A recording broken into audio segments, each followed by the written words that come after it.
You have 1 hour to go. I must admit, it smells good in here. I can smell celeriac, I can smell saffron and custard, and I can smell Parmesan cheese and polenta. Smells beautiful. You might have cooked this 1,000 times, but today is the day when it counts. Got my tagine in the pressure cooker, which is hopefully cooking under pressure. And now I've got to start working on my custard. And I whisk the cream into the eggs, so you whisk a little bit in to start so it doesn't curdle, and then you whisk it all in and put it back on the heat for about 15 minutes. I'm preparing my meatball mix. My secret ingredient is ricotta cheese, which makes it light and fluffy. This is the bit I like, just getting my hands into it. It's like making mud cakes. You've got 45 minutes to go. It seems like a long time, but you know the clock is ticking. So potatoes are in the oven, and I start peeling the lotus fruit. It's an interesting vegetable because it's kind of hollow all through it, and it's the base of a lotus flower. I throw it into a bag with some corn flour and some salt, shake it all up so that it gets coated in the corn flour, and fry it in the pan.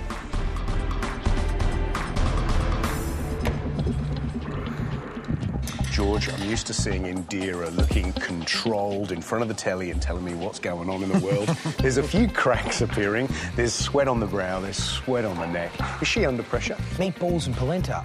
I love it, you love it, one it's of my delicious. But those meatballs, you can either cook them really quickly, a bit like a steak, or they need to be braced for hours. Yes. Otherwise, the risk is they're going to be little rubbery balls you can play table tennis with. I must say, though, that the polenta looks nice. It's really smooth, and I'm looking forward to see whether she can pull that together. She can fry it, because she's cutting it in little batters, and I love it done like that. So delicious. Let's see how she goes. So, Kirk, he's done a simple dish. He's got his blackened spices, the tuna. How do you think he's going in the kitchen? Tuna, as soon as you overcook it, disgusting. And he's doing blackened tuna, so he wants lots of colour. If that fry pan's not hot enough and that tuna's not at the right temperature before it goes into the pan, let alone when it comes out, disaster. Gary, I'm really looking forward to tasting Josh's food. He's the most nervous, you know, he's the funny guy. But I reckon he's actually got a bit of skill behind him. 2 really great-sounding dishes, but I'll be very let down if they're not tasting fantastic. I was sort of feeling pretty relaxed. I was kind of getting in the zone, and I was on top of all the things I needed to do. So, yeah, I was feeling pretty confident. This is the custard. That's my custard. With the saffron in. Big hit of saffron. So So 20 minutes ago, I realised it's time to take my lid off the pressure cooker, which I would have preferred to do in the corner, in quiet. But it turns out that the judges are there at that point. Let's have a look. Ah, there we go. Now, that looks all right, doesn't Looks it? all right. Smells good. Smells really nice.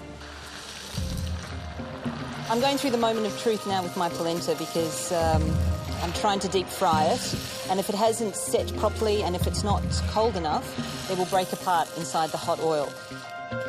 So this is not going to work.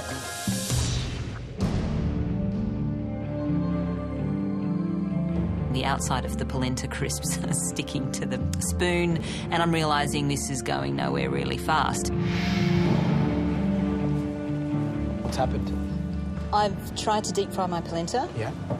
And it's not working? Well, I don't have the right utensil. What utensil do you need? I usually normally use one of those deep fryer things. Okay. So I put it on this and put it in there, but that sort of stuck. You know what? I would maybe try shallow frying them. Shallow it? Yeah. Okay. It just gives you a bit more control. You need to get some control into it. Yep. You have 15 minutes to go, and this, if things aren't going quite right, is where the real cooks shine. Win this challenge and it will give you an advantage going into round 2. To make the caramel spiderwebs, you just put sugar in the saucepan and then you just heat it and it goes into a liquid. A friend told me how to do the sugar stuff, and I thought it was a good party trick to pull out. The thing I was most scared about is getting the tuna cooked properly. Not too much, not too little. And I sear it quickly in a bit of butter and then sprinkle the spice mix that I've made over the top of it. You got 5 minutes to go, so this is it. all that hard work, all that practice, your signature dish is just about to go onto the plate. Make sure your timing's right. Give us some beautiful food. I'm getting hungry. We're very excited, guys, to taste your food. Taste check, and bring it home. I got my creme de catalana out of the fridge. Realised it was a bit runny, and I put my caramel on top, and then started plating up my curry. In this last 5 minutes, I've got to basically blacken the tuna, and we'll see what happens here. See, that's not really hot enough. That's just not hot enough. It's 2 minutes to go and I'm plating up and I feel quite comfortable, and I step back from my workbench and I realise that Kirk is having some trouble with his dish. And he does seem very panicked and he's hopping from side to side. You all right?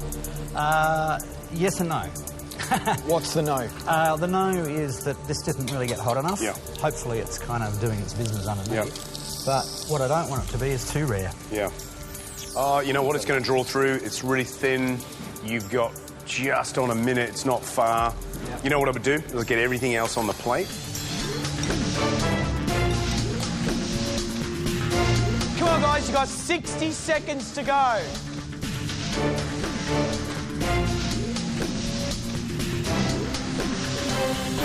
You've got 10 seconds to go.